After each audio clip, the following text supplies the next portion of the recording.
मैं बिल्कुल राइट पे हूँ कि मैं भाई हैंड ओवर करके आ रहा हूँ तुम्हें, और वो कह रहा नहीं तुम झूठे हो रहे हो। तो ये ऐसे वाक़े बहुत दफ़ा होते थे। और सेकेंडली मैं ये सबको सजेस्ट करूँगा, अगर आप ऑस्ट्रेलिया आ रहे हो या आ चुके हो तो सबसे ज्यादा इन्फॉर्मेशन आपसे किसी जॉब की मांगी जाती है, यूनिवर्सिटी की मांगी जाती है, कोर्स की मांगी जाती है। Hello and welcome to the second episode of the other opinion podcast. जो गेस्ट आज हमारे साथ मौजूद हैं, आप उनको जानते हैं उनके यूट्यूब चैनल के थ्रू, और बहुत सारे लोग हैं जो ऑस्ट्रेलिया को उनकी नज़र से या उनके थ्रू देख पाते हैं। हमारे साथ आज मौजूद है रिजवान रियाज। आप उनको यूट्यूब पे FM जलाद के नाम से भी जानते हैं। So how are you? I am fine, बेहतरीन, और थैंक यू सो मच आपने इनवाइट किया मुझे इस मौके के लिए। थैंक यू सो मच आपके आने के लिए। ना वो तो कोई बात नहीं, आपका प्यार है तो हम आ गए। तो अच्छा, आप बताएं आप कैसे हैं? बस फर्स्ट क्लास मजे में। आपके चैनल को फॉलो करके बेहतर चीजें काफी बेहतर हो गई हैं। अच्छा, बस हम चैनल पे अपना चला रहे हैं, और साथ में खुशी होती है जब ऑडियंस हमारी देखती है तो बताते हैं कि यार हमें काफ़ी हेल्पफुल, मतलब इंजॉय भी करते हैं, इन्फॉर्मेशन भी मिलती है, तो बस इसी खुशी में लगे रहते हैं। अपना भी चल रहा है, लाइक पब्लिक का भी चल रहा है। जरूरी है, जाहिर है किसी ना किसी की हेल्प हो जाती है डिफरेंट वीडियोस के थ्रू। तो अब बेसिक से हम स्टार्ट करते हैं। सबसे पहले तो अपना बैकग्राउंड थोड़ा सा बताएं, आप पाकिस्तान में कहाँ से बिलोंग करते हैं? बिल्कुल, ये चलो एक अच्छी बात हो गई कि आपके थ्रू मैं ये चीज़ें डिस्कस करने वाला हूँ, वरना आज तक मतलब मैंने कभी किसी को डिटेल में बताया नहीं कि मैं कहाँ से था कहाँ से नहीं। कि लोग पूछते रहते हैं, ऑब्वियसली इंटरेस्ट लेते हैं लोग, तो मैं आपसे डिस्कस करता हूँ। अब बेसिकली आपको समझना पड़ेगा इसके लिए। अच्छा, मेनली मैं बताता लाहौर हूँ, सही। क्योंकि मैंने अपनी जो अर्ली एजुकेशन थी अपनी नर्सरी प्रेप से स्टार्ट की थी मैंने, वो मैट्रिक तक मैंने की लाहौर में, इंटर मैंने किया सियालकोट में। अच्छा। तो अब जो बोर्न था मैं सियालकोट का, फिर इसके बाद 5 साल की उम्र लाहौर चला गया, वहाँ से एजुकेशन स्टार्ट की, तो फिर वापस सियालकोट। तो अब ये आप क्या मुझे सियालकोट का बना लो या लाहौर का बना लो। तो आप दोनों के बन जाए, लाहौर के भी बन जाए, सियालकोट के भी बन हम तो जाए। इसी तरह ही हैं, हम तो मैं कभी सियालकोट का कहता हूँ कभी लाहौर का कहता हूँ, तो सही इसलिए लोग कंफ्यूज भी रहते हैं आप सियालकोट से लाहौर से हो। तो मैंने कहा चलो लोगों को आज ये भी पता लग गया कि भाई दोनों का हूँ, ये नहीं कि कहाँ कहाँ नहीं। सही सही। तो मेनली बोर्न इन सियालकोट, तो जो अपनी जो परवरिश हुई है वो लाहौर में ही है। ठीक है। अब क्योंकि आपने दोनों शहर अच्छी तरह देखे हुए हैं, एक राइवलरी है जो चलती रहती है, तो अगर मैं आपको कहूँ एक को प्रेफर करने में, लाहौर और सियालकोट में, तो आप इन दोनों में से किसका प्रेफर करेंगे? ज्यादा अगर देखा जाए ना तो लाहौर वैसे देखो वो वर्ल्ड वाइड फेमस है। अच्छा। लाहौर वैसे एक नाम बना हुआ है, जिंदा दिल लाहौर, जिन्हें लाहौर नहीं तक जमिया नहीं, बिल्कुल। बना हुआ है। लाहौर एक पुराना लाइक फेमस सिटी है। Sialkot on the other hand, Sialkot भी एक बहुत अच्छी कंट्री है, सॉरी सिटी है, कंट्री नहीं, गलती हो जाती है। तो सिटी है सियालकोट, इंडस्ट्रियल है, आपको पता है काफी। अभी तो काफी तरक्की कर ली उन्होंने, अपनी एयरपोर्ट बना लिया, अपनी एयरलाइन निकाल दी एयर सियाल के नाम से। स्पोर्ट्स के लिहाज से काफी बहुत बहुत ज्यादा फेमस है। तो दोनों जो सिटीज है ना मेरे बहुत दिल के करीब है। अच्छा। Like, मेरा जो पाकिस्तान में दिल लगता है ना वो सियालकोट में भी लग जाता है, लाहौर में भी लग जाता है। ये तो सियासी जवाब हो गया ना। बिल्कुल यार, अब दोनों अपनी सिटीज हैं, ठीक तो ठीक क्या ही बता सकता हूँ मैं। ठीक ठीक। तो अपना एजुकेशनल बैकग्राउंड थोड़ा सा आप हाँ, एजुकेशन बिल्कुल, एजुकेशन में भी बड़ी मज़े की बात है कि मेरे पेरेंट्स ने ना मुझे कभी फोर्स नहीं था किया कि ये करना ये करना। ठीक हो ये चीज़ लाइक मुझे बहुत अच्छी लगी थी अपने पेरेंट्स की। उन्होंने मुझे ये नहीं कहा कि तुम, जैसे यूजली होता है, मैं किसी को क्रिटिसाइज नहीं कर रहा, लेकिन हर पेरेंट्स की ख्वाहिश होती है यार मेरा बेटा डॉक्टर बने, इंजीनियर बने, बिल्कुल। या ये करे वो करे।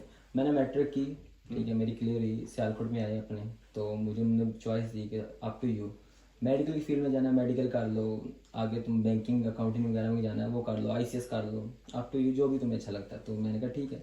अब और जैसे हम नॉर्मल स्टडी करने वाले स्टूडेंट, आपको पता ही है, कोई एवरेज नंबर लेके पास होने वाले, FSC तो हम करने से रहे अब, तो वो स्किप की हमने। ICS का पता लगा, ICS में इतना इंटरेस्ट नहीं था, बची ICOM, तो मैंने इंटर में ICOM को कंटिन्यू किया, और भाई अच्छे दिल लगा के पढ़ाई की, और जाहिर है अपना शौक भी था, स्टडी इंटरेस्ट भी था, तो मैंने ICOM की और अच्छे नंबर से पास क्लियर कर लिया मैंने। अच्छा, सही हो गया। तो ये चीज सेलेक्ट कर, जैसे आपने कहा कि कोई पेरेंट्स की तरफ से कोई प्रेशर नहीं था, तो जहाँ तक स्टडीज की बात है, पाकिस्तान में नॉर्मली डॉक्टर्स इंजीनियर्स को बहुत ज्यादा पुश किया जाता है। एक इंसान भी अपने आप को पुश करता है कि यार डॉक्टर की तरफ जाना है, इंजीनियर की तरफ जाना है। तो अब ICOM या इस फील्ड को सेलेक्ट करने की कोई एक बेसिक रीजन थी, या जस्ट विद द फ्लो आपने ICOM सेलेक्ट की? रीजन थी इसके पीछे, शुरू से ही कुछ ऐसा इंटरेस्ट था कि मेडिकल फील्ड तो था ही हिसाब शुरू से। किताब में। हाँ, हिसाब किताब में, क्योंकि सही। कंप्यूटर साइंस पढ़ी मैंने मैट्रिक में भी अपनी, देन आगे आके मेरा शुरू से था कि ऑस्ट्रेलिया की ऑप्शन मेरे माइंड में शुरू से थी। मैंने कभी ऐसा नहीं हुआ कि अचानक मेरा माइंड बना और आ गया, शुरू से थी। तो मेरा ऐसा था कि अगर मेरा ऑस्ट्रेलिया में नहीं भी होता तो अदर देन डैट मैं अगर आईकॉम करता उसके बाद बीबीए करके एमबीए करके किसी अच्छी फील्ड में आगे बहुत सारी मुझे ऑप्शन आ रहे थे, या बैंकिंग लाइन में या दूसरी हिसाब किताब, सिंपल वर्ड में बोल लो। तो इस माइंड से मैंने स्टार्ट किया था। तो या मेरी एक ऑस्ट्रेलिया भी ऑप्शन थी, और अगर मैं इसमें फेल हो जाता तो मेरे पास दूसरी अदर हैंड एमबीए वगैरह आगे पाकिस्तान में स्टडी करके तो किसी अच्छी फील्ड में बैंक मैनेजर टाइप कह लो आप, तो ये ऑप्शन भी थी मेरे पास। तो ये रीजन था इसके लिए। तो यानी ऑस्ट्रेलिया आपका शुरू से प्रेफरेंस थी, क्योंकि नॉर्मली जब पाकिस्तान से आप एक चीज को देखते हैं तो आप 3-4 कंट्रीज लिस्ट करते हैं, तो उसमें आपने प्रेफरेंस ऑस्ट्रेलिया की थी, बाकी कंट्रीज उसमें आपने रखी नहीं थी? बिल्कुल, एक्चुअली शुरू से ही ऑस्ट्रेलिया बहुत सुना हुआ था, क्योंकि ऑस्ट्रेलिया को मैं जानता था क्रिकेट टीम की वजह से। अच्छा था, जो आपको बताइए है। बिल्कुल। तो माइंड था कि यार ऑस्ट्रेलिया चलते हैं, ऑस्ट्रेलिया। बाकी ऑप्शंस थी मेरे पास बिल्कुल। इंग्लैंड में काफ़ी हमारी फैमिलीज थी पहले शुरू से, वो काफ़ी उनके लाइक अब जनरेशन चल रही है उधर, वो भी थी ऑप्शन, नॉट बैड थी वो भी। कनाडा भी थी, कनाडा लेकिन कोई था नहीं बिल्कुल भी। इंग्लैंड मेरा मूड नहीं था। अच्छा। तो ऑस्ट्रेलिया शुरू से सर्च था, तो ऑस्ट्रेलिया के अलावा कभी सोचा नहीं मैंने। सही। तो शुरू से ऑस्ट्रेलिया के पीछे भागा मैं, तो इसलिए फिर ऑस्ट्रेलिया एंड तक चूज की मैंने। सही सही है। अच्छा, तो ऑस्ट्रेलिया में आपने कौन से वीजा पे, कौन सी यूनिवर्सिटी आपने सेलेक्ट की, उसका थोड़ा सा बैकग्राउंड बता दें। आपने ज़ाहिर, क्योंकि पाकिस्तान से जब आप सर्च करते हो तो आप किसी कंसल्टेंट के थ्रू अपने पूरे प्रोसीजर को लेके चलते हो, तो वो किस कंसल्टेंसी के थ्रू आप आए, कौन सा वीज़ा आपने फाइल किया? बिल्कुल, पाकिस्तान से अब जैसे हमने इंटर करते हैं, हम यूजली यही होता है हमारी जो लास्ट स्टडी है अपने, आपको पता है आप इधर आने के लिए। तो मैंने अपना इंटर क्लियर किया था, उसके बाद अपना नॉर्मल स्टेप्स आइट्स वगैरह मैंने क्लियर करके रख लिए। देन लाहौर में मैं एक कंसल्टेंट के पास गया था, तो उनको मैंने अपना समझाया कि मैंने ऐसे ऐसे ऑस्ट्रेलिया के लिए करना है, और वो स्पेशल ऑस्ट्रेलिया की करते हैं। तो उन्होंने लाइक मेरे डॉक्यूमेंट्स वगैरह मुझसे लिए, और उन्होंने चेक, सबसे पहली चीज़ होती है एलिजिबिलिटी चेक करना कि ये करता है, हाँ। तो उन्होंने देखा हाँ एलिजिबल हो, तो देन उन्होंने स्टार्ट किया ये प्रोसेस। तो उनके साथ ही फिर मैंने कंटिन्यू किया इसको, अपने डॉक्यूमेंट्स देता रहा, आइट्स के, इंटर के, सारे जितने भी होते हैं मेरे, तो वो मैंने इनको दिए, उन्होंने स्टार्ट किए। तो देन करते करते, ये भी एक लंबी स्टोरी है, तो अब आप आगे मैं आपको बताता हूँ। एक्चुअली मैंने जब इंटर क्लियर किया तो मेरा 2018 में क्लियर हुआ था, और मैं 2022 में आया। अब ये चीज़ अगर आप कोई नॉर्मल बंदा देखेगा तो उसको समझ आएगी कि ऑस्ट्रेलिया में 2 साल के बाद आप नहीं अप्लाई कर सकते। आप स्टडी में 2 साल का गैप आप नहीं कर सकते।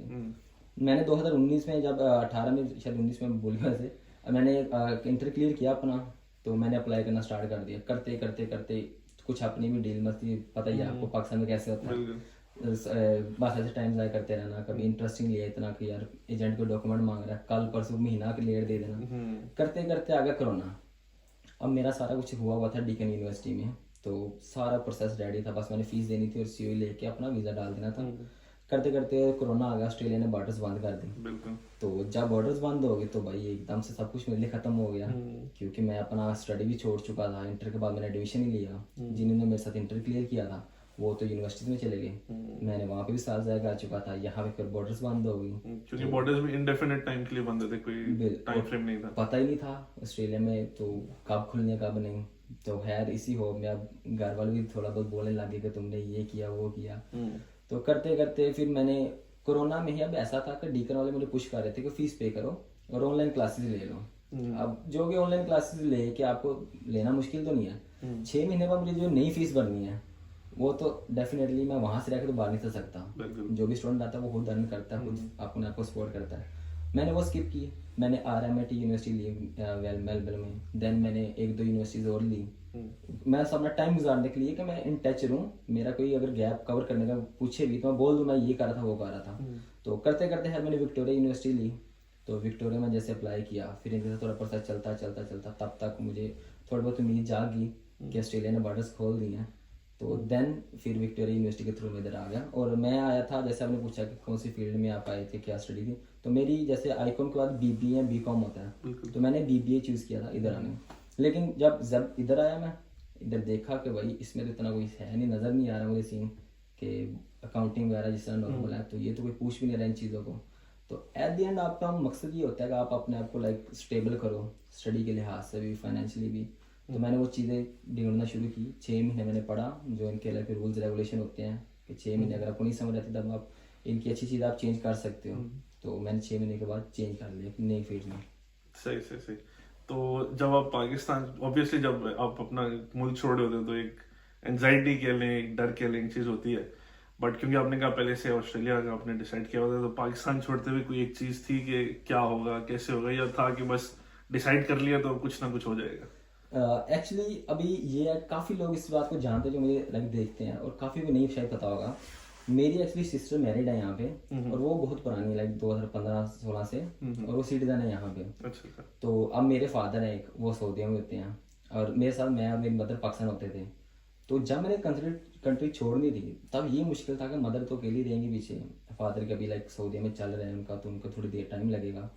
तो हमने क्या किया, फिर मदर का पहले किया, वो मुझसे पहले आ गई, और देन मैं पीछे पीछे आ गया। तो मेरे लिए जो मैंने पाकिस्तान छोड़ा, सेम मुझे एज इट इज यहाँ मिल गया। तो मुझे कोई इतना खास फर्क पड़ा नहीं वैसे उस चीज़ से, कि होता है होम सिकनेस हो रही थी, काफ़ी लोग परेशान होते हैं, लेकिन मेरे इस चीज़ में बड़ा क्लियर था, एक शुरू से इंटरेस्ट भी था, माइंड भी था, और आगे से जो मैं माहौल छोड़ के आया वही मुझे आगे मिल गया। तो बहुत ईजी रहा मेरे लिए, कोई मुश्किल वो ट्रांजिशन बहुत स्मूथ हुई। बहुत ज़्यादा सही हो गया।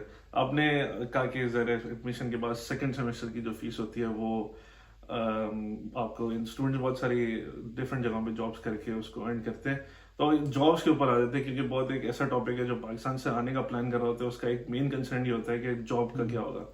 तो पहली जॉब पे आ जाते हैं, वो अपने हंट की किसी कोई रेफरेंस था या किस, वो पहली जॉब का थोड़ा सा डिस्कस करें। बिल्कुल जी। अब जब मैंने बताया विक्टोरिया यूनिवर्सिटी में आया था मैं, और लकीली वहाँ पे एक ही लड़का पाकिस्तानी था, और हम बैठे हुए थे, तो ऐसे ही उसके साथ मेरी बातचीत शुरू होगी। तो ऐसी क्लास खत्म हुई हमारी। जॉब के लिए ऑब्वियसली आपको पता है, हर स्टूडेंट जो भी आता है वो जॉब के लिए भाग रहा होता है, वो कभी जॉब लगवा दो, कभी अपने दोस्त को, कभी किसी को, जॉब जॉब जॉब। तो मैं भी ये चीज़ें कर रहा था उस टाइम पे। हर बहुत ज़्यादा डिमांड भी थी कि उनको लेबर चाहिए, उनको वर्कर चाहिए, उनको स्टाफ चाहिए बहुत ज़्यादा। तो बस मिल नहीं थी रही मुझे, क्योंकि मेरे पास इतने रेफरेंस नहीं थे इतने। तो वो लड़का भी ऐसे, हम यूनिवर्सिटी क्लास से उतरे हैं, एंड अब्दुल्ला नाम है, तो ऐसे उतरे हम। तो आया, तो वो जाने लगा था कहीं पे, तो मैंने उससे पूछा कि यार ट्रेन स्टेशन तो इस तरफ है, तुम इधर जा रहे हो? तो वो कह रहा है जॉब पे जा रहा हूँ। मैंने कहा अच्छा। अब मैं मतलब सैड सा होके कि यार इसके पास जॉब है, मेरे पास नहीं है। अच्छा। तो देन उसने मुझे पूछा कि यार तुम्हें जॉब चाहिए, तुम्हारे पास है? मैंने कहा चाहिए तो है, मेरे पास है नहीं है। तो उसने मुझे बोला चलो मेरे साथ आ जाओ, एंड उसने मुझे रास्ते में 2-3 चीज़ें समझा दी कि मैं ये जॉब करता हूँ। सम इन केस अगर वो तुमसे पूछते हैं कि कुछ एक्सपीरियंस है, तुम बोल देना हाँ हाँ यही है। उसने मुझे पे समझाई, एंड मैं होटल में गया, तो वहाँ पे मेरी बात हुई उनसे। तो उन्होंने जैसे अभी मुझसे पूछा है कि जॉब के लिए आए, मैंने कहा यस। तो मेरे पास बैग था, उन्होंने कहा आपके साइड पर रखो और ट्रेनिंग स्टार्ट करो। अच्छा, गुड। तो मैंने क्लास एक बारी फिनिश की थी, और एक बारी मैंने जॉब स्टार्ट कर दी। अभी सिर्फ मैं पता करने गया था, और तो ऐसे मेरी जॉब हो गई, पता भी नहीं चला एकदम से। राइट। तो फिर स्टार्ट कर दी मैंने वहीं से जॉब। सही। तो अभी आप उसी जॉब को कंटिन्यू कर रहे हैं, आपने जॉब स्विच कर ली है? नहीं, एक्चुअली मेरी वो जॉब सिर्फ इसलिए थी कि फारिग था मैं, और शुरू में आपको पता कोई भी जॉब होती है कर लो। तो मैंने वो जॉब स्टार्ट की जब, फिर मैंने अपनी, आपको जैसे बताया, मैंने स्टडी भी स्किप कर दी थी जो मैं, जिसमें मैं आया था। मैंने आगे जाकर फैब्रिकेशन चूज़ कर ली। देन मैंने उसमें थोड़ी बहुत स्टडी की कि फैब्रिकेशन में अगर मैं पढ़ता हूँ या मैं स्टडी ये कर रहा हूँ, जो मैं कोई और कर रहा हूँ, तो मुझे तो कोई फ़ायदा नहीं मिल रहा। बिल्कुल। तो मुझे ये था कि मैं अपनी फील्ड में रह के ही एक्सपीरियंस लूँ अगर, तो मैं 2 साल की स्टडी, 2 साल का एक्सपीरियंस, जो कि मुझे आगे जाकर बहुत फ़ायदा देगा, और अभी दे भी रहा है उस चीज़ से, मुझे मिल भी रहा फ़ायदा। तो मैंने वो होटल वाली जॉब जो मैं करता होता था वो स्किप कर दी, और अच्छे खासे उसमें मुझे पैसे मिल रहे थे, बहुत ज़्यादा अच्छे खासे। और मैं, आप इतना अंदाज़ा लगा लें कि उस पर जितने मुझे मिल रहे थे ना, उसके हाफ पे आ गया था मैं अपनी फील्ड में करने के लिए। तो देन मैंने वो आई थिंक 4 महीने की होगी होटल वाली जॉब, और फिर मैं अपनी फील्ड में आ गया था अपनी स्टडी के साथ ही। राइट। तो ऐसा ठीक हो गया। तो ये थोड़ा सा बताएं कि मैंने आपके जो चैनल पे देखा था, आपने उबर ईट्स भी इसके साथ स्टार्ट की थी। तो वो उबर ईट्स का आपको, क्योंकि नॉर्मली जो ऑस्ट्रेलिया जो पहले आता है उसके पास जब उसको पहला ऑप्शन दी जाता है वो यही कि गाड़ी ले लो और उबर ईट्स पे अकाउंट बना के वो स्टार्ट कर दो। तो जो उबर ईट्स आपने स्टार्ट की थी उसका एक्सपीरियंस कैसा रहा? और वो ज़रा कोई ना कोई दोस्त होता है जो रेफर करता है आपको कि इस पे आ जाओ। बिल्कुल। उबर ईट्स भी देखो, वो ऐसी चीज़ है ना, इस टाइम पे कोई भी स्टूडेंट आता है वो उसको जिंदा रखती है, क्योंकि आपको जॉब नहीं मिलेगी। आपको पता उबर ईट्स, आप गाड़ी जाके रेंट पे ले लो, 160-170 पे मिल जाती है आपको गाड़ी। आपने वो रेंट पे ली, आपने 6-7 दिन काम किया, रेंट पे किया, और आपने अर्निंग स्टार्ट कर दी। उबर ईट्स आप ऐसे लाइसेंस लेके आओ, आज के आज ही शुरू कर लो भले, आज जैसे आपका अकाउंट लॉगिन हो जाता है सारा कुछ। तो मेरे क्या था कि मेरी प्रेफरेंस ज़्यादा थी कि मैं कोई फिक्स जॉब करूं। उबर ईट्स वो कहते हैं you are your own boss, तो उसमें ना बंदा ढीला पड़ जाता है। अच्छा यार मैं घंटे बाद करूंगा, अच्छा यार मैं ना 2 घंटे बाद करूंगा। तो मेरी प्रायोरिटी होती थी फिक्स जॉब मैं करूं। तो मैंने इसलिए उबर ईट्स को हमेशा पार्ट टाइम पे रखा, कभी मैं फुल टाइम पे नहीं गया। हालांकि एक दफ़ा मैं अपनी होटल में जॉब फिनिश करके आया, और ऊबर ईट्स पे मैंने उससे डबल पैसे बनाए 5 घंटे में। अच्छा। बट फिर भी मैंने कहा कि नहीं, ये डबल लालच मुझे नहीं चाहिए, ये आज तो मैंने कमा ली, कल को मैं वो जॉब छोड़ दूँ जो मेरी फिक्स है ऑलरेडी, और मैं इस पर डिपेंडेंट करूँगा तो वो अपना आपको पता होता बंदे को, तो मैंने वो छोड़ दी। लेकिन Uber Eats like best option है, जो भी नया स्टूडेंट आता है अच्छे खासे आपके पैसे चला देती है, आपका खर्चा जबरदस्त कर देती है, मतलब बिल्कुल ऐसे है। ठीक। अब उबर ईट्स मैं भी काफी टाइम से कर रहा हूँ। उबर ईट्स पे कभी कभार बहुत फनी किस्म के इंसिडेंट्स हो जाते हैं। जैसे मेरे साथ एक शुरू में ऐसा हुआ है कि मैंने एक जगह की डिलीवरी कहीं और दे दी, दूसरी जगह की डिलीवरी कहीं और दे दी, या किसी और की डिलीवरी उठा के लाया। तो उबर ईट्स पे कोई ऐसा इंसिडेंट जो कि थोड़ा आपको याद करके जो है वो उस वक्त जब आप गलती करते हो तो आपको ये होता है यार क्या करें अब, क्योंकि आप एक प्रेशर में होते हो, ज़ाहिर है किसी का फूड होता है जो आपको पहुंचाना होता है, उस वक्त तो आप बहुत टेंशन में होते हो। जब उस चीज से निकल के आप याद करते हो, आप कहते हो ये मैंने क्या हरकत की थी। तो कोई ऐसा इंसिडेंट जो आपको याद हो? उबर ईट्स पे एक था मेरे पास, हुआ था शुरू में। एक्चुअली मैंने नई नई स्टार्ट की थी, जब इतना खास पता नहीं होता ना, जाहिर आपको घरों का नहीं पता होता, तो वो यूनिट्स है। अब यूनिट्स में काफ़ी जो नंबर आते हैं वो समझ नहीं आती नए बंदे को कि घर का नंबर कौन सा और ये यूनिट्स नंबर कौन से हैं। तो ऐसा था।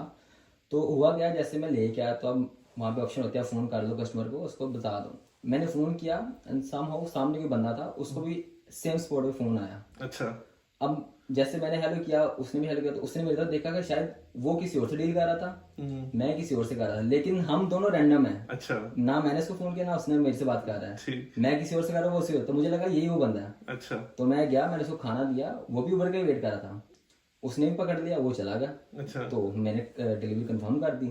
अब लाइक उल्टा सीन हो गया ना, उसका ड्राइवर कोई और था, मेरा कस्टमर कोई और था, हमारा एक्सचेंज हो गया। तो मुझे बाद में फोन आ रहे हैं मेरा फूड कहाँ पे है, जैसे वो अग्रेशन में बोलते हैं कि मेरा फूड तुम लेके भाग गए, ये वो। मैं उसको बोल रहा नहीं मैं दे के मैंने हैंड ओवर किया है, वो कह रहा नहीं तुम झूठ बोल रहे हो।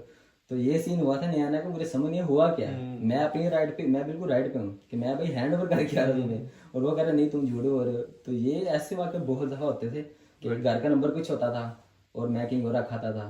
तो यहाँ उल्टा सीन बहुत होते रहते हैं, नए बंदे के साथ तो बहुत ऐसे उल्टे सीन होते हैं। हाँ, क्योंकि यहाँ पे आप पाकिस्तान से स्पेशली जब आ रहे थे तो यहाँ पे यूनिट्स वाला जो सिस्टम है वो थोड़ा आपको कंफ्यूज कर देता है। बिल्कुल बिल्कुल सही। तो अब मेन चीज पे आ जाते हैं। एक क्वेश्चन जो अक्सर आपसे ही पूछा जाता होगा, और मेरा भी एक सवाल है कि जो यूट्यूब का चैनल का आपने नाम रखा है, वो उसके पीछे क्या स्टोरी है? यूट्यूब का चैनल का नाम ये काफ़ी लोग पूछ रहते हैं मुझे, क्योंकि है भी हट के नाम, तो FM जलाल नाम है, होता भी नहीं किसी के ऐसा। तो स्टोरी कुछ ऐसी है कि मैंने जब PUBG गेम आई नई नई काफ़ी वायरल हुई, तो मैं वो खेलता होता था। तो ये एक्चुअली उसमें मैंने कैरेक्टर का नाम रखा हुआ था FM जलाल, ये उसमें मेरा नाम होता था कैरेक्टर का। राइट। तो जब जब मैंने फिर उसमें से क्लिप्स उठा के यूट्यूब पे अपलोड करने शुरू किए हैं, तो ऑब्वियस सी बात है जो मेरा वहाँ पे नाम था तो मैंने कहा वही इस पे यूट्यूब पे रख देते हैं। तो मैंने सेम नेम अपना यूट्यूब पे ला दिया और उसी नाम से कंटिन्यू किया मैंने। तो देन जब मैं फिर ऑस्ट्रेलिया आ गया तो गेम तो मैंने टोटली स्किप कर दी, क्योंकि गेम के बाद टाइम नहीं था मेरे पास, या उतना मैं टाइम दे नहीं था पा रहा गेम को। तो मैं भी व्लॉगिंग की तरफ आ गया। तो जब मैं बाहर से इधर आया, मैंने पहला व्लॉग बनाया, लोगों ने देखना शुरू किया, दूसरा तीसरा, तो लोग जाने लग गए। तो जो तो गेम वाले लोग जानते थे इसका नाम ऐसा क्यों है, तो उनको तो पता था। तो जो लोग नए फिर ऐड होते गए, सब्सक्राइब करते गए, तो उनका मुझसे हमेशा सवाल होता था कि यार ऐसा नाम क्यों, FM जला दी क्यों। तो ये रीज़न था। तो काफ़ी लोगों को आज भी जवाब मिल गया होगा कि ये सिर्फ एक गेम का कैरेक्टर है, तो उसका नाम मैं यूज़ कर रहा हूँ। तो फिर कभी चेंज ही नहीं किया मैंने इसके बाद, तो वही चल रहा है। ठीक। तो YouTube पे आने की मेन रीजन, क्योंकि बहुत सारे लोग अपना ऑलरेडी एक पैशन, जैसे एग्जांपल मैं दूंगा, वाइल्ड लाइन्स बाय अबरार एक चैनल है उनका, उन्होंने अपनी स्टोरी बताई कि मैं ट्रैवल करता था, मुझे ट्रैवलिंग का शौक था, फिर मुझे किसी ने एडवाइस किया कि तुम ट्रैवलिंग करते हो इसको यूट्यूब पे लेके आओ, पैशन का पैशन हो जाएगा, अर्निंग की अर्निंग हो जाएगी। तो आप ऑलरेडी एक चीज को करके उसको यूट्यूब पे लेके आए। यूट्यूब पे आने की मेन रीजन या मेन ऑब्जेक्टिव क्या था? हाँ, अगर ये बात मैं शुरू से करूँगा तो वो ज़्यादा अच्छी आपको अच्छी तरह समझ आएगी। तो स्कूल टाइम से बात शुरू करता हूँ मैं। तब मैं 2015 की बात है, स्कूल टाइम लाइक ऐसे होता था, फ्री टाइम होता था मेरे पास। तो मैं ऐसे ही घर आया था और मैं लैपटॉप ही था मेरा, मोबाइल का तब इतना होता नहीं था, तो लैपटॉप ही घर पड़ा होता था, वहीं पे ही कभी कार्टून देख लेने, ये कर लेना। तो मैंने ऐसे लैपटॉप खोला, मेरी पहली वीडियो यहाँ पे आती शो होती है कि यूट्यूब पे बैठ के लाखों कमाओ। अच्छा। एंड मैं उस चीज़ को देख तो बड़ा हैरान होता हूँ कि यार यूट्यूब पे बैठ के लाखों कमाओ। अब लालच तो होती है, थंबनेल आपने अट्रैक्टिव देख लिया कोई ना कोई, तो मैं सोच रहा हूँ कि यार हम भी कमाते हैं, अगर ये लोग बता रहे हैं। तो उसकी कोई 15-15 मिनट की एक वीडियो थी उसने उसके 10-12 पार्ट बना के रखे हुए थे, उसने प्रोसेस सारा बताया हुआ था। तो खैर मैंने स्टार्ट किया उसको देखना, मैंने उसको उसके साथ साथ साथ अपना चैनल बनाना शुरू किया। तो मैंने उसी को देख के जब चैनल सारा सारा सेटअप हो गया, तब इतना कॉम्प्लिकेटेड नहीं था यूट्यूब, तब सिंपल था। तो मैंने वो बना लिया, मैंने ऐसे एक वीडियो उठाई, तो वो वीडियो भी किसी के डाउनलोड की, मुझे तब तो ये भी पता नहीं था कि कॉपीराइट की चीज़ होती है या अपनी ही वीडियो अपलोड करनी होती है। तो मैंने वही वीडियो उठाई और वो अपलोड कर दी मैंने। अच्छा। अब वहाँ पे एक तो व्यूज़ का सेक्शन था और नीचे डॉलर का साइन बना हुआ था। तो मैं हर 2 घंटे बाद उसको रिफ्रेश करूँ कि पैसे नहीं आ रहे इस पे तो मैंने वीडियो भी डाल दिया। चैनल जैसे उसने किया मैंने बिल्कुल वैसे किया, जबकि वो अपना चैनल मुझे दिखा रहा था रियल टाइम, उसके पास पैसे पड़े हुए थे। अब मुझे क्या पता उसके पास व्यूज़ के पैसे आए हुए हैं या कैसे हैं। तो मैं परेशान, यार ये झूठ बोल गया, मेरा इतना टाइम, अब 15-15 मिनट की मैंने कोई 12 वीडियोस देखी है उसकी। अच्छा। तो मेरा तो इसका बड़ा टाइम ज़ाया कर दिया। मैंने वो छोड़ दिया, मैंने बंद कर दिया सब कुछ। तो कोई कुछ अरसे बाद उस वीडियो पे व्यूज़ आ गए, कोई 20-25 हज़ार व्यूज़ आ गए। तो मैं बड़ा हैरान हुआ, 20-25 हज़ार लोगों ने देख लिया इस वीडियो को। मैं दोबारा अपने चैनल पे वापस गया, सारा कुछ 1.5 साल बाद की बात है ये। तो वहाँ पे मुझे डॉलर शो हुए, अच्छा। जो कि मिले थे मुझे व्यूज़ से, लेकिन वो मुझे नहीं थे मिले। अब वो जिसकी वीडियो थी वो उसी को पास जाने थे। तो फिर मैं इम्प्रेस हुआ कि अच्छा यार पैसे सच में आते हैं। तो फिर मेरा पैसे की जगह से हट गया था माइंड, मेरा ये था कि लोग देखते हैं आपको। तो फिर मेरा इंटरेस्ट बढ़ गया। उन दिनों मैं कुछ यूट्यूबर्स को देखता था, बड़े बड़े ज़ैद अली ताहिर हो गया, ये शबीर जाफरी। तो मुझे शौक था मैं भी इन जैसी वीडियोस बनाऊं, लोग मुझे भी देखें। तो मैं इवन स्टार्ट भी की मैंने वीडियोस, फिर मैंने वो वीडियोस बना के डालना शुरू कर दी। तो यहाँ से मेरी यूट्यूब पे स्टार्ट हुई जो जर्नी आप बोल लो, कि मुझे इंटरेस्ट फिर होता शुरू हो गया कि यार हाँ यूट्यूब। फिर करते करते गेम आ गई। गेम करते करते यही बात आई कि आपने क्या पैशन या सोच के आप व्लॉगिंग तरफ आए। तो जब मैं ऑस्ट्रेलिया आया तो कुछ ऑडियंस थी मेरे पास जो मुझे जानती थी। तो जैसे मैं इधर आया, मैंने पहला व्लॉग बनाया और मुझे बस यही था, बस व्लॉग बनाऊंगा, दैट्स इट, पहले ही बनाऊंगा, बात खत्म हो जाएगी। लेकिन वो लोगों ने देखना स्टार्ट कर दिया मुझे, लोग मुझसे जानना शुरू हो गए कि अच्छा यार आप वहाँ पे कैसे रह रहे हो, कैसे। तो मुझे ऐसा लगा कि शायद लोग ढूंढते हैं ये चीज़ें कि बाहर जाके आपका लाइफस्टाइल कैसा हो रहता है, आप कैसे ट्रैवल करते हो, ट्रांसपोर्ट सिस्टम क्या है, आपका एक्सपेंस क्या आते हैं। तो मुझे नज़र आने लग गया ये चीज़ें कि लोग इस चीज़ में ढूंढ रहे हैं कुछ ना कुछ। तो फिर मैंने कहा हाँ यार जब मैं बाहर हूँ तो क्यों ना एक वीडियो पे काम के थ्रू, वीडियो व्लॉग्स के थ्रू बताऊं कि यहाँ पे ऐसा था। तो फिर मैंने कंटिन्यू किया और लोग देखना शुरू हो गए। राइट। तो बस ये फिर मैंने 1.5 साल से कंटिन्यू किया अपना व्लॉगिंग वाला। सही। तो व्लॉग जब आप बनाते हैं तो ये इशू नहीं आता कि कंटेंट कैसे आएगा या उस पर एक्स्ट्रा एफर्ट लग जाएगी, क्योंकि बहुत सारे लोग डेली व्लॉगिंग करते हैं। आप आई गेस डेली व्लॉगिंग नहीं करते, आपके रैंडमली व्लॉग्स आ रहे होते हैं, तो उसमें ये इशू नहीं आता कि कंटेंट क्रिएट करना है, वो कंटेंट कहाँ से आएगा, कैसे। बहुत सारे लोग ट्रैवल करके कंटेंट लेके आते हैं, बहुत सारे लोग डिफरेंट फॉर एग्जांपल कोई म्यूजिक के थ्रू कंटेंट लेके आते हैं। तो आप जब वीडियोस बना रहे होते हैं, कंटेंट क्रिएशन होती है, वो किस तरह से होती है? बस रैंडमली जो इर्द गिर्द हैपनिंग्स हो रही होती हैं आप उसको वीडियो में ले आते हैं? बिल्कुल जी। स्टार्ट में बिल्कुल ऐसा था मेरा कि रैंडम, मैं जब सिटी में जॉब करता होता था तो मैं घर से निकलता था, दैट्स इट, कैमरा ऑन किया, मैं सलाम लेता था, अस्सलाम वालेकुम, मैं अभी जॉब पे जा रहा हूँ, तो ये ट्रेन का वेट कर रहा हूँ, सिटी आ गया, मैं ये कर रहा हूँ। तो लोग बस मुझे देखते थे, राइट। लाइक वो मुझे उनके अक्सर मैसेज आते कि यार हमें अच्छा लगता है देखना आप क्या कर रहे हो क्या नहीं कर रहे हो। तो वो बेसिकली ऐसा था कि लाइव शेयर करता था उनके साथ, ऑस्ट्रेलियन लाइफ, कि यहाँ पे इतने बजे उठना है, इतने बजे खाना खाना है, इतने बजे ये बर्तन धोने हैं, इतने बजे सोना है। तो लोग उस तरह देखते थे। फिर एट लाइक टाइम के साथ साथ मैंने अपना स्टडी दूसरी चेंज की, सारा कुछ किया, तो लाइफ थोड़ी चेंज हुई। फिर मैं इस चीज़ से रेगुलर व्लॉगिंग से हट गया और मैं लाइक जैसे आपने बात की कभी कभी, और फिर अभी कभी दोस्त का कहीं प्लान बन गया तो उधर का वीडियो शूट कर दी।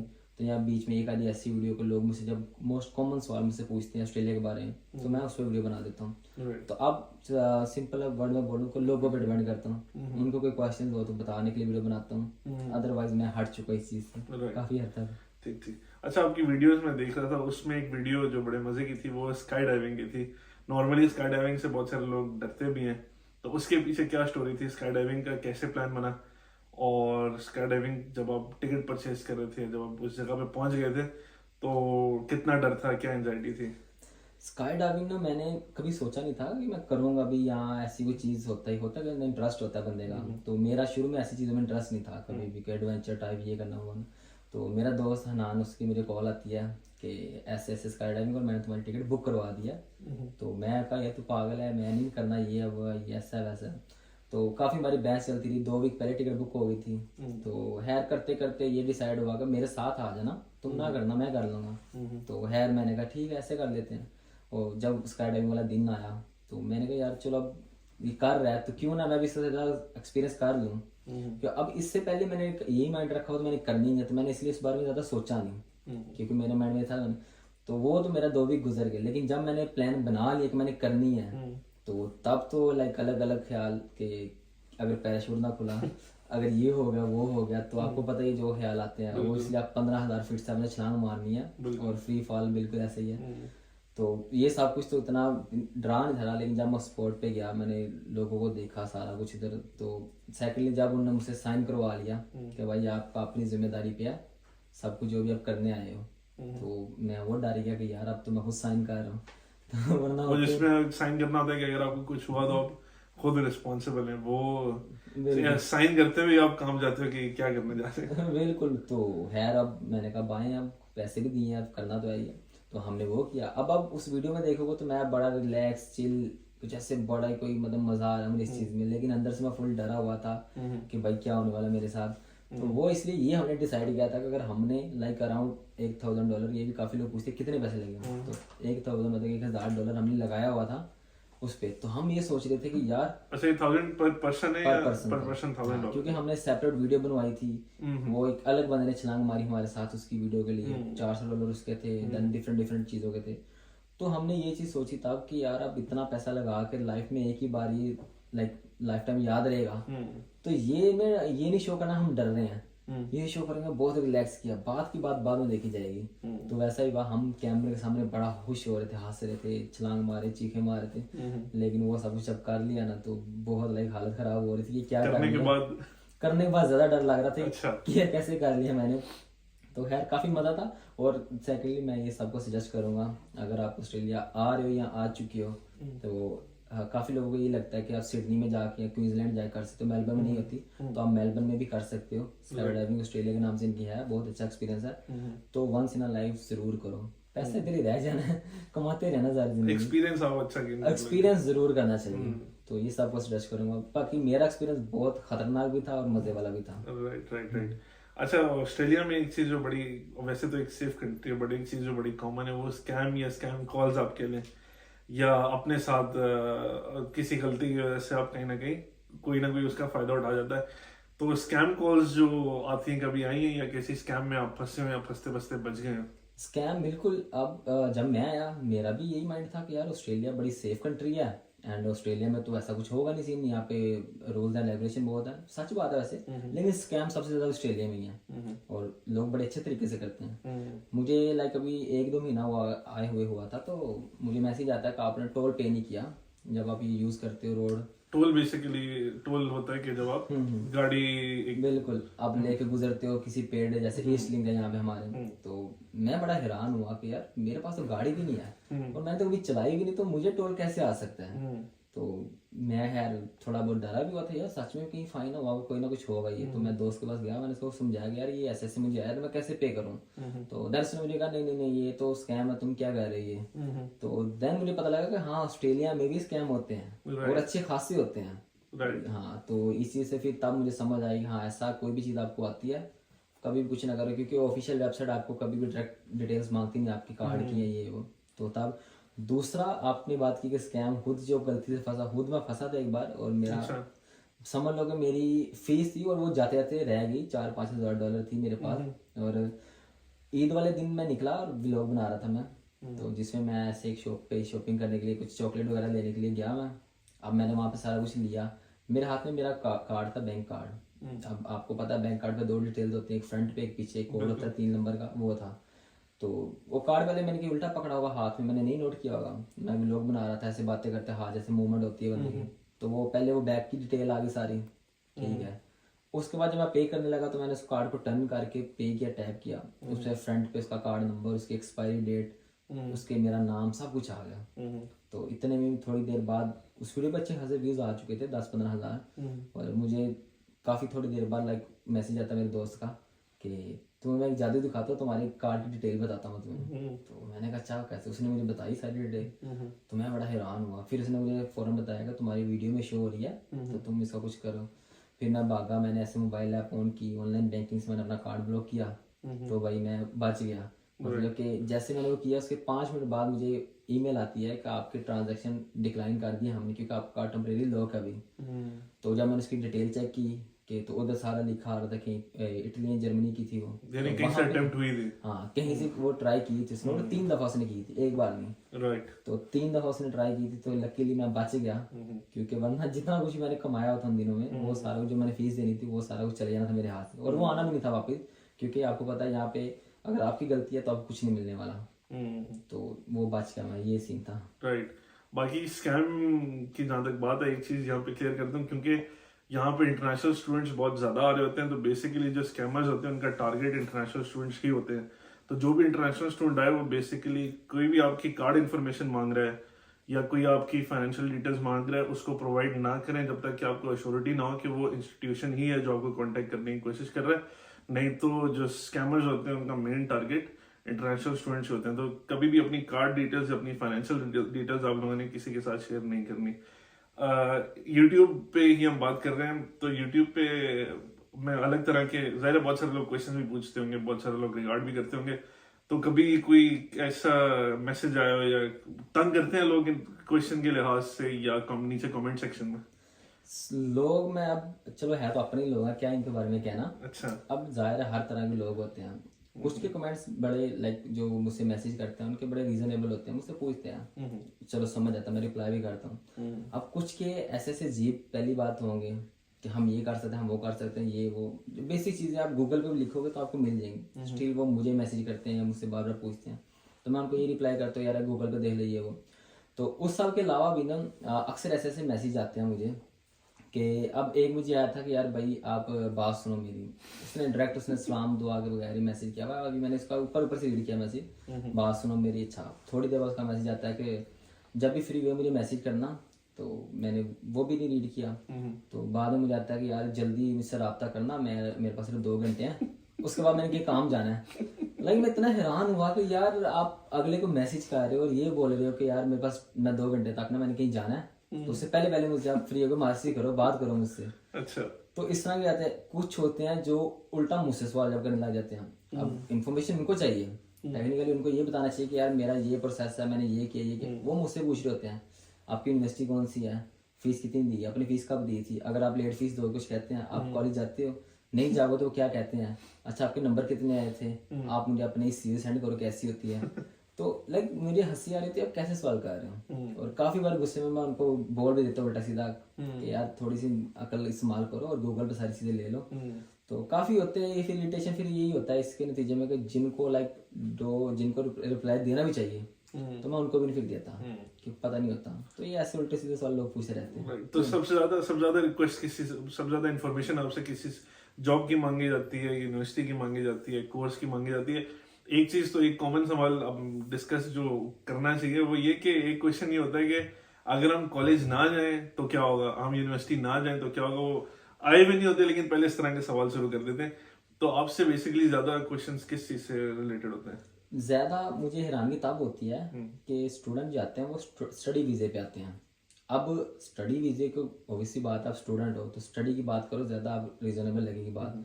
उनका पहला सवाल होता है आप कमाते कितना हो। अच्छा चलो समहाउ बता दिया कि मैंने एक फिगर, यार मैं $2000 मंथ का कमा रहा हूँ। अच्छा आप 4 लाख पाकिस्तानी कमा रहे हो। मतलब इतनी हैरानी होती है कि यार कमाई क्यों देख रहे हो, मैं तुम्हें कुछ बता रहा हूँ, इन्फॉर्मेशन पर्पज के लिए बता रहा हूँ। अभी मेरी फीस भी तो देखो, मेरा रेंट भी देखो, ग्रोसरी भी देखो। तुम 4 लाख, अच्छा 4 लाख मंथली में तो आप ये भी कर सकते हो वो भी कर सकते हो। मैं कहता हूँ हाँ भाई मैं इससे ज्यादा कमा रहा हूँ, तुम भी आओ फिर तुम भी कमाओ। तो उनका यही होता है कि यार सवाल उनको जो करना चाहिए वो करते नहीं है। स्टडी स्टूडेंट आ रहे हो, स्टडी की बात करो मुझसे पहले। अभी पाकिस्तान बैठे हो और मुझसे सवाल पूछ रहे हो कितना कमाता हूँ। अच्छा मैं बाहर आऊंगा तो मैं इतने कमा लूंगा, मैं कैसे बताता हूँ। अब तुम सारा दिन सोए उठे ना, सोए रहो, मैं कैसे को तुम इतने कमा लोगे। तो ये लोगों के थोड़े अजीब सवाल होते हैं जो कि उनको खुद सोचना चाहिए लेकिन सोचते नहीं है। तो ये तंग करते हैं बहुत ज्यादा, पर अब आदत हो गई है, अब इतना कोई नहीं है। Right right right. अच्छा एक चीज ये कि सिंस आप यूट्यूब पे हैं, मैं एक क्वेश्चन जो आता है वो ये कि जब आप वीडियो अपलोड कर रहे हो उसमें इंपॉर्टेंट चीज थंबनेल है, टाइटल है, कंटेंट है, वीडियो की टाइमिंग है। तो अगर मैं आपसे पूछूंगी इन चीजों में से इंपॉर्टेंट चीज सब एज ए यूट्यूबर, अगर मैं नया यूट्यूबर हूँ या जो भी लोग आना चाह रहे हैं, उनको ज्यादा फोकस कंटेंट पे करना है या इन बाकी 3 चीजों पे करना है? सबसे पहले एक कहते हैं जो दिखता है वो बिकता है। अब मेरी वीडियो के अंदर भले मैंने बहुत प्यारी प्यारी चीज़ें रखी हुई हैं, लेकिन किसी को क्या पता जब तक वो क्लिक नहीं करेगा। क्लिक वो तभी करेगा जब उसको थंबनेल अट्रैक्टिव होगा, थंबनेल में उसको एक्सप्लेन होगा कि मैं इस वीडियो में बोलने क्या वाला हूँ। एक तो यही है ना, मेरी थंबनेल में कुछ चल रहा है और बीच में वीडियो कुछ है, टाइटल में कुछ है। तो मेन चीज़ जो आप एक्सप्लेन कर रहे हो उसको रीफ्रेश करो छोटे लाइनों में, वर्ड्स में, और टाइटल में वो लिखो, और देन थंबनेल आपका अट्रैक्टिव हो। हाँ, क्योंकि आपकी वीडियो हमेशा रैंडम जाती है, किसी के आगे जाती भी है तो वो तभी क्लिक करेगा जब उसके फायदे की कोई बात होगी, उसके लाइक उसको जो वो देखना चाहता है वो उसकी बात होगी, राइट। तो वो तभी क्लिक करेगा। और जब वो क्लिक करेगा, अब आगे वो वही वीडियो आपने जो थंबनेल में एक्सप्लेन किया हो उसको, तो वो आपकी वीडियो देखेगा पूरी। वो डिपेंड करता है आपने 8 मिनट की 10 मिनट की कितनी बनाई है। तो जब वो आपकी वीडियो पूरी देखेगा, अब यूट्यूब का एल्गोरिथम ऐसे काम करता है कि लोगों ने लाइक 10 लोगों का गई वीडियो, 10 ने क्लिक कर दिया, 8 ने क्लिक कर दिया। यूट्यूब ने पहले यहाँ से नोट किया, अच्छा ठीक है 80% लोग इंटरेस्ट ले रहे हैं, वो और सजेस्ट करने लग जाएगी लोगों को वीडियो। देन वो यूट्यूब ये चीज़ नोट करेगी कि 8 में से 5 बंदों ने पूरी वीडियो देखी, 50% पे आ गया, तो वो और मजीद ऐसे यूट्यूब के ऐसे एल्गोरिथम चलते हैं कि जाती आपके चाहे आप नया सब यूट्यूबर हो या पुराने हो, ये बाद की बात है, लेकिन आपकी वीडियो हर बंदे के आगे जाती है। सिंपल वर्ड में, एक जगह अगर हम अपनी फेमस यूट्यूबर जैसे पाकिस्तान में एक नया बंदा जिसको आप नहीं जानते, एक उसकी वीडियो आपके सामने आती है और आपको आती है दूसरी डक्की बाई की, आप किसकी वीडियो क्लिक करोगे? अब डक्की बाई की वीडियो, क्योंकि आप उसको जानते हो। नई लड़की भी आपके सामने आई है, लेकिन नई लड़की के आप तभी देखोगे जब आपको उसमें कोई फायदा नजर आ रहा है। फॉर एग्जाम्पल सिंपल वर्ड में, अब मैं ऑस्ट्रेलिया बैठा हूँ, अब ये आप ऑस्ट्रेलिया के लिए ढूंढ रहे हो इन्फॉर्मेशन, और मैंने वीडियो डाली है कि how to apply for Australia, और आप यही चीज़ ढूंढ रहे हो, तो आप तो क्लिक करोगे ना। बिल्कुल। तो अगर मेरी वीडियो में कुछ है, थंबनेल में कुछ है, आप कुछ ढूंढ रहे हो, तो आप कभी भी उसको क्लिक नहीं करके देखोगे। राइट। थंबनेल मेन चीज़ है। राइट। अच्छा, एक आपकी रिसेंट वीडियो थी जिसपे आपने बहुत सारे लोगों में डर बिठा दिया था पाकिस्तान में, स्पेसिफिकली वो ये कि जॉब सिचुएशन में आपने एक बात की थी कि जॉब सिचुएशन ऑस्ट्रेलिया में इस वक्त थोड़ी नहीं है, ना होने के बराबर, या बहुत डिफिकल्ट सिचुएशन है। तो उस पर थोड़ा सा, वो जॉब्स प्रोफेशनल जॉब्स के बारे में था, वो ट्रेड्स के बारे में था, वो और जॉब्स थी, वो किस जॉब सिचुएशन? अब हमारे लोगों में ये भी एक चीज़ में बड़ी कमी है इस चीज़ की, अगले के पॉइंट को समझना नहीं, अगला क्या कह रहा है और वो क्यों कह रहा है। अब ऑब्वियसली बात है, पाकिस्तान बैठ के तो मैं ये बातें कर नहीं रहा कि ऐसा है वैसा वैसा है, मैं इधर एक्सपीरियंस कर रहा हूँ ये चीज़ें। तो मैं ऐसे खड़ा था दोस्त के साथ, और ऑब्वियसली हमारे पास जॉब नहीं थी उस टाइम पे, तो मैंने कहा चलो यार हम ना लोगों को इन्फॉर्मेशन वाली वीडियो बताते हैं कि आजकल हालात क्या चल रहे हैं ऑस्ट्रेलिया में, और आप भी ऑस्ट्रेलिया में, आपको पता है क्या हालात है, सबको पता है जो ऑस्ट्रेलिया में रहते हैं। तो मैंने कैमरा उठाया, मैंने स्टार्ट किया बात करना। मैंने उनको ये चीज़ें बोली कि आजकल ऑस्ट्रेलिया में इतने हालात बुरे हो गए हैं कि आप जो लोग 1 साल पहले, जैसे मैं आपसे पहले आया हूँ, मैं जिस हालात में आया था हमारा ये होता था कि क्या काम करोगे आप। फॉर एग्जाम्पल मैं नया, तो आप नहीं आए, मैं आपसे पूछे क्या काम करो, तो मुझे क्या यार कुछ भी मिल जाए, और ये हर किसी का यही है, कुछ भी मिल जाए, जो कि ठीक है, आप सही बात। तो मैं उनको ये बोल रहा था आज के दिन ये कुछ भी मिल जाए वाली जॉब खत्म हो चुकी है, ये अब आपको नहीं मिलेंगे। आपको तभी प्रायोरिटी में रखा जाएगा जब आपके पास कुछ स्किल है। बिल्कुल। आप बहुत अच्छे शेफ हो, मुझे कुछ नहीं आता, रेस्टोरेंट सेम रेस्टोरेंट में जाते हैं, वो आपको रखेंगे मुझे रखेंगे, डेफिनेटली आपका एक्सपीरियंस है, आपको रखेंगे। तो मैं इनको कहना ये चाह रहा था कि ऑस्ट्रेलिया आओ, कुछ सीख के आओ। आजकल हालात बुरे चल रहे हैं, आपको अलग नजर आना पड़ेगा जो इतने लोगों में से, तभी आप सिलेक्ट हो गए। कोई स्किल आप ऑलरेडी अपने साथ लेके आओ। हाँ, चाहे वो कोई भी है, छोटी बड़ी, इधर स्किल है, छोटी बड़ी नहीं देखी जाती। तो ये एक्सप्लेन कर रहा था उनको कि कुछ लेके ना, और ड्रीम जो हम बड़े बड़े देखते हैं ऑस्ट्रेलिया, एक तो पाकिस्तान जब छोड़ रहा था बंदा, कोई जी जाके तो अन्नी डाल देनी पैसों पे, खुले पैसे कमा देने, ये कर देना वो करना। मैंने कहा ये जरा थोड़ा कम सोच के आना, लोगों को शायद समझ नहीं आई। अब वो 50-60 हज़ार बंदा वो वीडियो देखता है, उसमें तो कोई 4-5 हज़ार बंदा मुझे मैसेज कर देता है कि अगर इतनी जॉब नहीं तो वापिस आ रहा, तू क्या रंब लेने बैठा हुआ है, तू ये कर, तू वो कर, तू क्यों लोगों को डिमोटिवेट कर रहा है। तो लोग गालियाँ भी, उन लोगों ने गालियाँ भी दी मुझे, क्योंकि वो इंडिया पाकिस्तान दोनों में वीडियो चली वो, तो दोनों कंट्री सेम ही है, बात को समझना नहीं है और बोलने लग जाना। तो उन्होंने बोलना शुरू कर दिया मुझे कि यार तुम लोगों को रोक रहे हो, तुम फिर इधर क्यों बैठे हो, वापिस आओ, ये है वो है। तो जिसके जवाब में मैंने वीडियो बनाई भी थी कि यार थोड़ा सा लाइक सेंस भी यूज़ किया करो।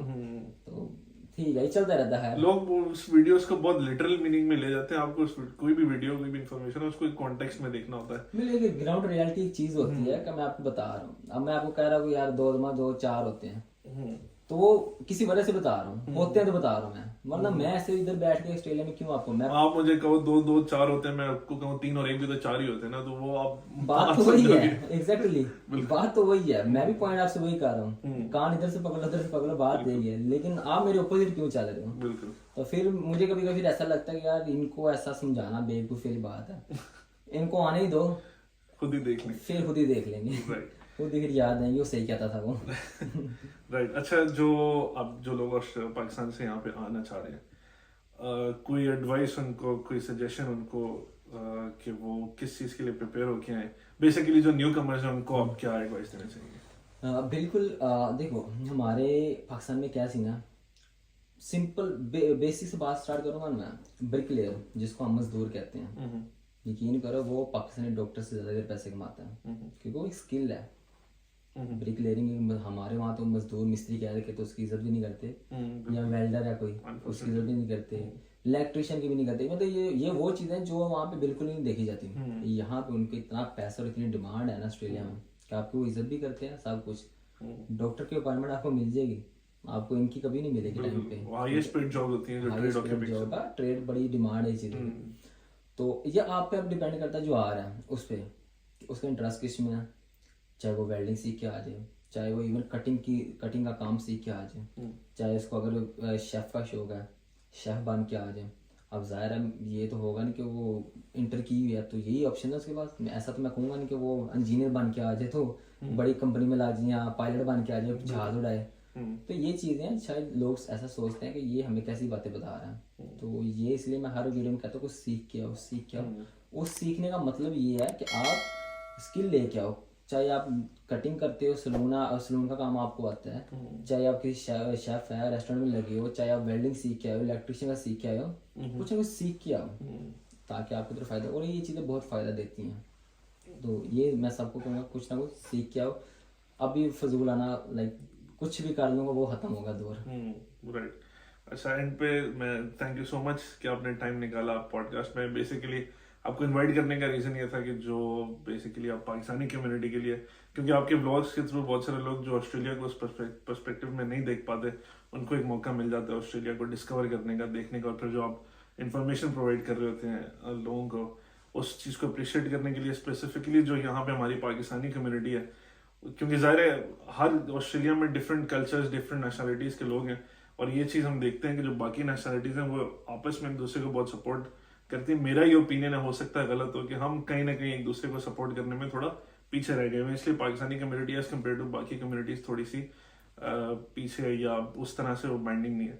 तो वो रीज़न आपको बुलवाने का ये था कि जो पाकिस्तानी कम्युनिटी है, जो पाकिस्तानी कंटेंट क्रिएटर्स हैं, उनका एक पर्सपेक्टिव लिया जाए चीज़ों के ऊपर और उनकी जर्नी को डिस्कवर किया जाए। थैंक यू सो मच आने के लिए, टाइम निकालने के लिए। बाकी आप सबसे इंशाल्लाह नेक्स्ट पॉडकास्ट में मुलाकात होगी। अल्लाह हाफिज़।